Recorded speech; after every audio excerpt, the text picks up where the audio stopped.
Welcome, Dean, and over to you. Thank you, David. I'd just like to start with, to all of my friends whose lands I will walk across in my life, I wish to say thank you. To the custodians of these lands, its elders, I value and honour your wisdom.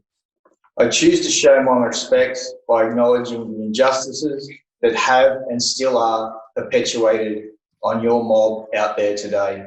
I also acknowledge the strength and resilience, the capacity of First Nations people across Australia and around the world.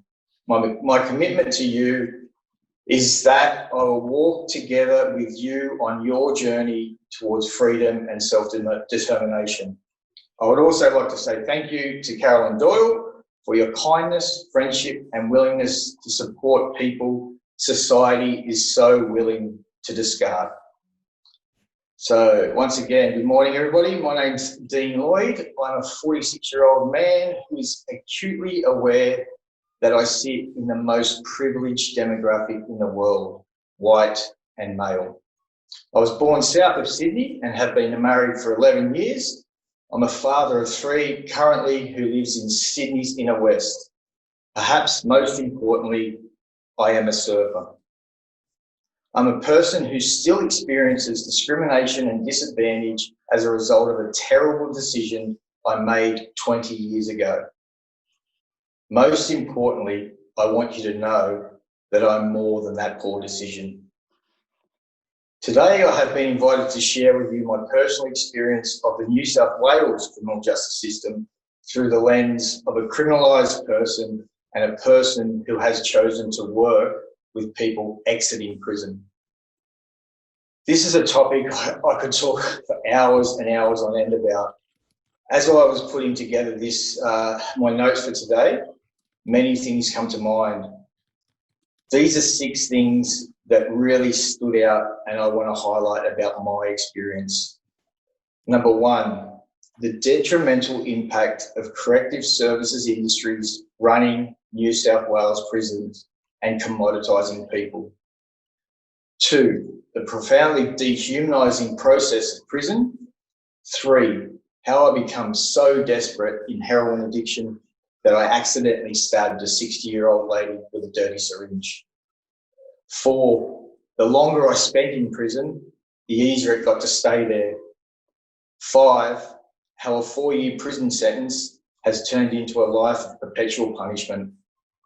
And 6, the countless sad stories about people who needed help and support but ended up in prison. And I've been given 10 minutes today to talk about recidivism, and now I have about 7 minutes and 29 seconds left to do it justice, so hopefully I can. I like to, and I have learned that I would rather focus on solutions and as solutions focused as possible. And what I will do today is talk about processes to find solutions to recidivism. 3 specific topics that I will talk about is firstly, defining the problem. 2nd, the power of language and its ability to change. And 3rd, practical solutions. So firstly, without a problem, there is no solution. So understanding that recidivism is a problem, and when I Googled the definition of recidivism, what I found was the tendency of a convicted criminal to reoffend. In my experience, to seriously address recidivism, we need to agree on what is driving recidivism and how to accurately measure it. Criminologists that I've spoken to agree the most authentic mechanism of measurement for recidivism is measuring the number of people currently in prison against those that have already been in prison, which is a figure of about 70% according to the New South Wales Inmate Census 2018. So, what is driving people to reoffend? I believe from my personal experience that the barriers people face when released, such as lack of housing and employment, coupled with a lack of preparation for both the releasee and the community where they will return, fuel a dangerous instability. A message that I think is important for you to know is that prison release is a traumatic experience on its own.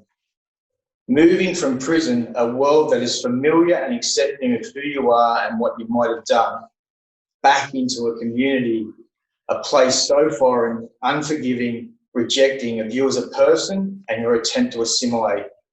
It is demoralising, debilitating, and confusing. In my experience, the majority of people currently released are intensely ill-equipped to deal with this process.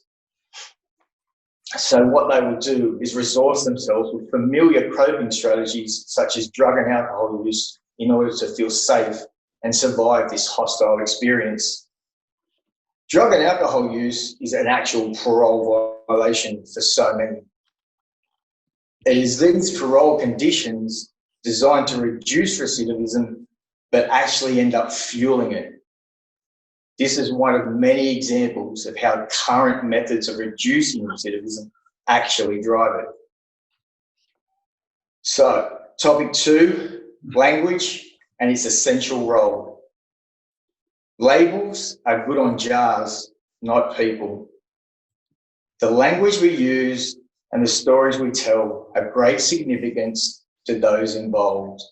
They carry a sense of hope and possibility, or can be associated with a sense of pessimism and low expectations, both of which can influence personal outcomes.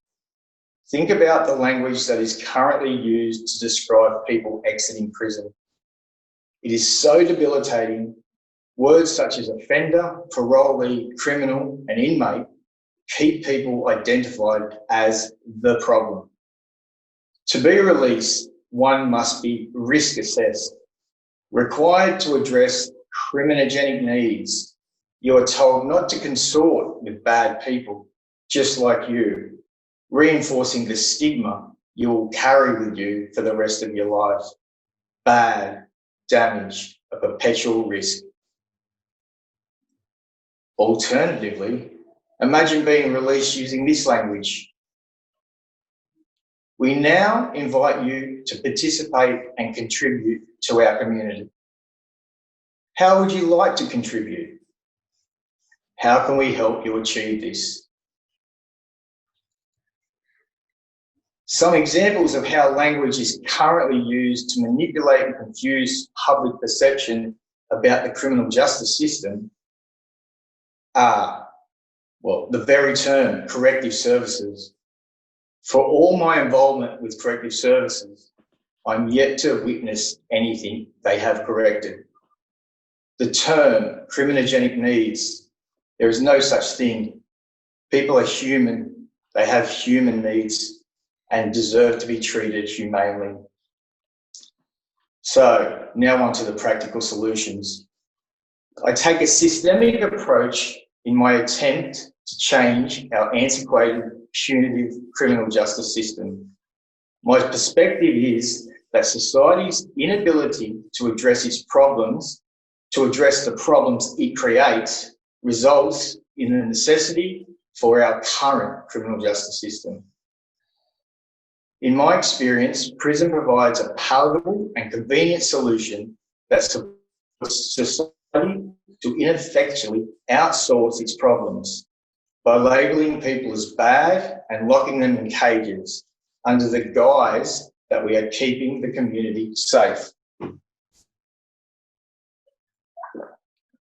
From my experience, I've observed that 95% of the prison population are people who need help, not to be stripped of their basic human dignity and capacity to function, as is currently visited upon people in our criminal justice system. In 2019, the Deputy Director of Justice Initiatives and the Close Rikers campaign at the New York Mayor's Office of Criminal Justice, Dana Kaplan, spoke at the International Criminal Justice Conference and emphatically showed that more prisons lead to a more violent community. What regularly gets missed in our current punitive model is the requirement for increased connection, not isolation. A community problem requires a community solution. So what does that actually mean?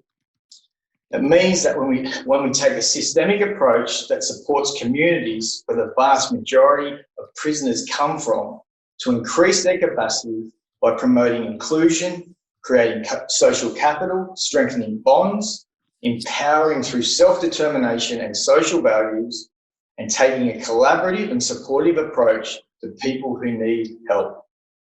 We can assist these communities to become responsible for their behaviour and define what they are willing to accept. This is early intervention in action.